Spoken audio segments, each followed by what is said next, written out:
कमाल इकदाम उठाया है कि जो रिटायर्ड कुत्ते होते थे एजेंसीज के, उनको मार दिया जाता था इंजेक्शंस देके, और इन्होंने एक इकदाम उठाया है कि उनको मारने से रोका है। They've served the citizens of Pakistan. They are the ones who are our superheroes. उनकी लाइफ को abruptly, cruel तरीके से एंड किया जाए कि तुम्हारा मकसद पूरा हो गया, तो तुम अब तुम हमें नहीं चाहिए तो इसको डिस्पोज ऑफ करें। तो ये जो मेल हजरात होते हैं, ये कहते हैं ना वो खातून की बात नहीं मानते, तो ऐसा तो नहीं कहीं? I think it varies from officer to officer.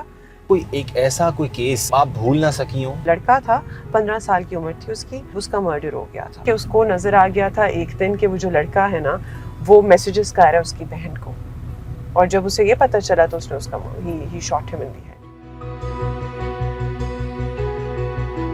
अस्सलाम वालेकुम जी, this is me Abdul Sadiq और आप देख रहे हैं सुनो डिजिटल। मेरे साथ मैम सैयदा शहरबानो मौजूद हैं जो कि STPO हैं ASP गुलबर्ग थाने में, और इन्होंने एक बहुत ही कमाल इकदाम उठाया है कि जो रिटायर्ड कुत्ते होते थे एजेंसीज़ के और जो सर्विस कर रहे होते थे एयरपोर्ट्स पे, आप देखते थे लेब्राडोर, उनको मार दिया जाता था इंजेक्शंस देके, और इन्होंने एक इकदाम उठाया है कि उनको मारने से रोका है और एक ऐसी ऑर्गेनाइजेशन के साथ कॉन्ट्रैक्ट किया है कि वो कुत्तों को मारा नहीं जाएगा बल्कि उनकी रिटायरमेंट वहाँ पर गुजरेगी। मैम सबसे पहले आपको शुक्रिया वक्त देने का, कैसी हैं और ये कहाँ से सोच आई? अल्लाह का शुक्र है, thank you for having me. सोच ये आई थी PSL के दौरान when I was doing my duty there. आपने जिस तरह पहले जिक्र किया कि I am serving as ASP Gulberg, तो उधर I had to perform my official duties, और उस एंगेजमेंट के दौरान I came across these dogs. तो उसमें ये पता चला मुझे कि हम लोग यूथनाइज कर देते हैं डॉग्स को, तो that was something very disheartening for me.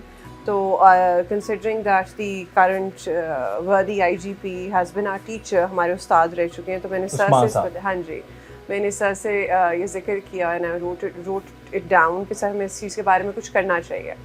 तो फिर one thing led to another और फिर वी आर हियर। ओके, अच्छा, ये आपने उसको कौन से नाम का वो कहते हैं, वो फीमेल थी मेल थी वो जिसको आपने रिट्रीव करवाया और फिर उसको आगे आप लोगों ने किसी को अडॉप्टेशन के लिए भी दे दिया? अच्छा, हुआ ये था कि रीटा जो थी वो रीटा वाज द वन जिसके साथ मैंने इंटरेक्ट किया था PSL के दौरान सबसे ज़्यादा। उसके अलावा चांदनी भी थी, there were multiple other dogs as well, लेकिन उसकी रिटायरमेंट एज का 1 महीना रह गया था। तो मुझे पता चला कि इसको तो मार दिया जाएगा, तो अब से इसको यूथनेशिया बैन करना बड़ा ज़रूरी है। तो फिर IG साहब ने एक स्टैंडिंग ऑर्डर पास किया जिसके अंदर था कि euthanasia dogs as well as horses दोनों के लिए बैन कर दें पुलिस में। फिर आगे से पूछा उन्होंने कि इसका अल्टरनेटिव क्या होगा, तो अब से हम लोग कोई अडॉप्शन एजेंसी लेके आते हैं जो कि अडॉप्ट करवा दे, शेल्टर होम जिसका हो। Then I stumbled upon JFK, which goes by the name of Justice for Kiki, and is being done by a beautiful human being who goes by the name of Zulfisha. तो उसने कहा कि मेरी उससे राब्ता हुआ इंस्टा के through, तो I was like, let's do something about this. So she got very excited. She was like, हाँ ठीक है।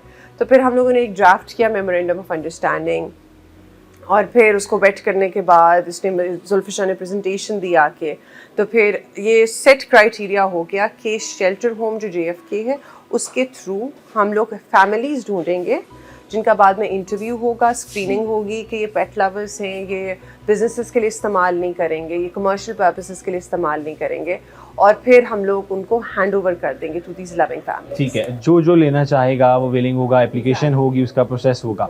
अच्छा मैम, इससे पहले कोई सोच आपके दिमाग में थी कि ये करना चाहिए, क्योंकि पहले से आपको मतलब एक दिन पता चला और आपने उस पर एक्शन लिया? नहीं, I've been always against euthanasia in general, मतलब और ये कितने अरसे से ये किया जा रहा है इस एक्टिविटी को फॉलो? ने डॉग्स रखे हैं, स्निफर डॉग्स, तब से ये फॉलो किया जा रहा है। It's been a long time. Let's just say it's been a long time. तो वो हो रहा था। कितनी क्वांटिटी में होते हैं ये? 100 होते हैं? नहीं, right now special branch has 63 dogs across Punjab, पूरे पंजाब में 63 डॉग्स स्निफर डॉग्स हैं, और ये रेंजेस जिस तरह हमारी पुलिस की 9 रेंजेस होती हैं, जिस हम डिस्ट्रिक्ट्स का वर्ड सुनते हैं गवर्नमेंट में, ना, तो there is a structure to every organization. तो हमारे पुलिस में 9 रेंजेस हैं, तो इन रेंजेस को दे दिए जाते हैं depending on the demand in that particular area. For example Faisalabad की जो रेंज है उसमें 6 जो है वो बहुत ज़्यादा आते हैं, तो वहाँ सिक्योरिटी हर वक्त हाई अलर्ट होती है, तो उधर स्निफर डॉग्स की ज़रूरत है। सिमिलरली आप अटक वाली साइड पे चले जाए, रावलपिंडी रेंज को ज़्यादा ज़रूरत होगी स्निफर डॉग्स की। तो the distribution of these dogs varies on the basis of the security needs of a particular region. Alright, तो अच्छा, कभी इस तरह का कोई केस आपके पास आया हो जो इन्हीं डॉग्स की वजह से और इन्होंने स्निफ करके पकड़ा हो, कुछ ऐसा हुआ? रोज आपको केसेस नहीं सुनाई देते तो हैं, लेकिन आपके पास एयरपोर्ट हैज इतने ज्यादा ऐसे cases because they have to go through that ना, तो उसके अंदर वो नारकोटिक्स के और वो चीजें जो होती हैं स्मगल होने के लिए जा रही होती हैं, तो they are the ones who are super heroes. ये सुपर हीरोज ही तो डिटेक्ट अच्छा, करते हैं। इनकी ट्रेनिंग में अप्रॉक्सीमेटली कितना टाइम लगता है? 1 ईयर, 2 ईयर, 3 ईयर, जब ये पूरे ट्रेन हो जाते हैं? और इनकी लाइफ कितनी एज नंबर्स होते हैं लाइक? अच्छा, they take about a year to be trained. Considering ये बहुत domesticated होते हैं, Labradors very loving, तो ये easily train हो सकते हैं। और दूसरा ये कि इनकी जो life expectancy होती है that ranges between 13 to 14 years depending on how good you've kept the dog in the earlier years.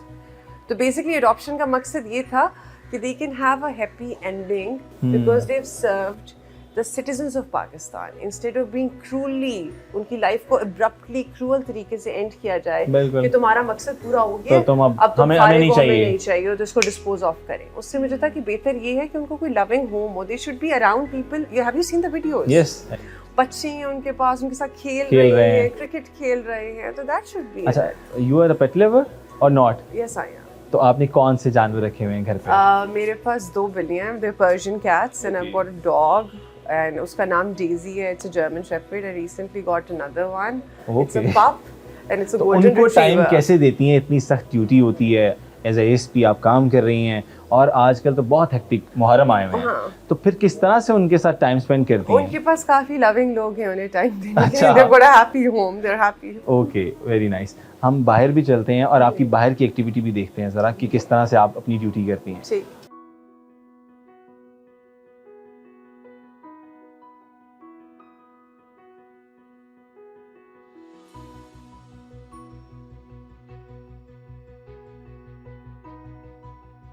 अच्छा, मुझे ये बताइएगा मैम कि यहाँ तक का सफ़र एएसपी का कैसे तय किया और क्या क्या मुश्किलात का सामना करना पड़ा? मुश्किलात आज सच तो कोई नहीं थी, अल्लाह का लाख लाख शुक्र है, लेकिन थोड़ा सा टीडियस था इन द सेंस कि आपको थोड़ी सी टेनासिटी चाहिए होती है इस एग्ज़ाम को क्लियर करने के लिए। स्मार्ट वर्क के साथ साथ रेजिलियंस चाहिए होती है जिसे हम कहते हैं, तो वो जो थोड़ी बहुत जिद होती है वो मुश्किल थी। ये जिद थी या शौक था या घर वालों की फोर्स थी? नहीं, शौक और जिद थी, इसके अलावा कुछ नहीं था। और पहली अटेम्प्ट में सेकंड अटेम्प्ट पहले अटेम्प्ट में किस सब्जेक्ट में रह गए? I couldn't clear the grammar paper of English. अच्छा, मुझे ये बताइएगा कि अब यहाँ पर आके एज ए विमेन काम करना और बाकी मेल होते हैं ज़्यादातर पुलिस में, हमें अब तो फीमेल की बहुत ज़्यादा कम्युनिटी देखने को मिलती है, तो कहीं मसला नहीं आता, कोई प्रॉब्लम नहीं आती? और ये जो मेल हजरात होते हैं ये कहते हैं ना वो खातून की बात नहीं मानते, तो ऐसा तो नहीं कहीं? आपने मेरे साथ पूरा almost you seen me work मुझे डर लगने लगा 2-3 days, सॉरी आवर्स, तो खैर इस तरह नहीं है, ऐसा नहीं है। I think it varies from officer to officer and इस तरह की डिस्क्रिमिनेशन नहीं है डिपार्टमेंट में। फेस वैल्यू पे लगता है कि कोई ग्लास सीलिंग है जो आपने तोड़नी है, कुछ है, लेकिन active discrimination by the administrative structure with in the service वैसा कुछ नहीं है। अच्छा मैम, सैयदा शहरबानो, मुझे ये बताइएगा, हमारा आखिरी सवाल है कि कोई एक ऐसा कोई केस किया हो आपने ज़िंदगी में जो मतलब आप भूल ना सकी हो या जिसके असरात आप पे भी मुरतब हुए हों? यार सर, जो कुछ ऐसी कहानियाँ होती हैं जो आपके ऊपर बहुत ज़्यादा लास्टिंग इम्पैक्ट छोड़ देती हैं, उसमें ज़्यादातर जो केसेस होते हैं वो 302 के ही होते हैं, मर्डर केसेस होते हैं। तो 2 ऐसे केसेस थे which I won't be able to ever forget. उसमें सबसे पहला केस ये था कि एक लड़का था, 15 साल की उम्र थी उसकी, और 2 भाई थे, उनमें से एक था वो चिन्योट की जो बाउंड्री बनती है जहाँ से नहर जाती है उसके करीब उसका मर्डर हो गया था। और सुबह उसकी बॉडी मिली थी and he was a young kid और समझ नहीं आई थी कि मर्डर किसने किया, और बाइक उसके साथ ही गिरी हुई थी। तो इस तरह उन्होंने बनाया था जिस तरह कि कोई एक्सीडेंट हो गया है, लेकिन बाद में ये प्रूव हुआ कि जी he is been shot at, और उसकी जो गोली है ना वो पीछे से लगी है उसे, लेकिन वो पेनिट्रेट करके स्कल से बाहर नहीं निकल सकी, तो that was the cause of death. तो फिर हम लोगों ने using the modern techniques that we have उनको यूज़ किया and we were able to decipher के मर्डर जो किया है वो एक बंदे ने किया। अब जिस तरह गांव का माहौल होता है तो उसके अंदर दे विलिंगली नॉमिनेट एवरीबडी। आप देखिए 302 की तफ्तीशें रूरल के अंदर, तो वो 5-6 बंदे तो नहीं एवं नॉमिनेट कर देते, तो फिर वो कहीं कि तीनों ने किया, वो 3 भाई थे, तीनों ने किया, और हम कहीं कि एक ने किया। अब पूरा गाँव जो है वो एजिटेशन स्टार्ट हो गई क्योंकि मर्डर हुआ था। तो फिर भी इंटरवीन्ड और हमने कहा कि देखिए हम लोगों ने किसी नाजायज़ बंदे को 302 के अंदर चलान नहीं करना। बिल्कुल।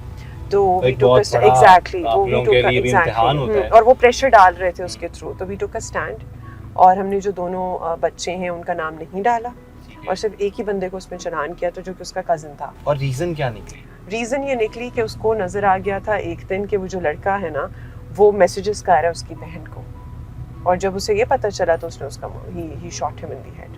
बहुत अच्छा लगा आपसे गुफ्तगू करके और आपने टाइम दिया, इसका भी शुक्रिया। थैंक इसी तरह की नई मोटिवेशनल स्टोरीज़ के साथ दोबारा हाजिर होंगे।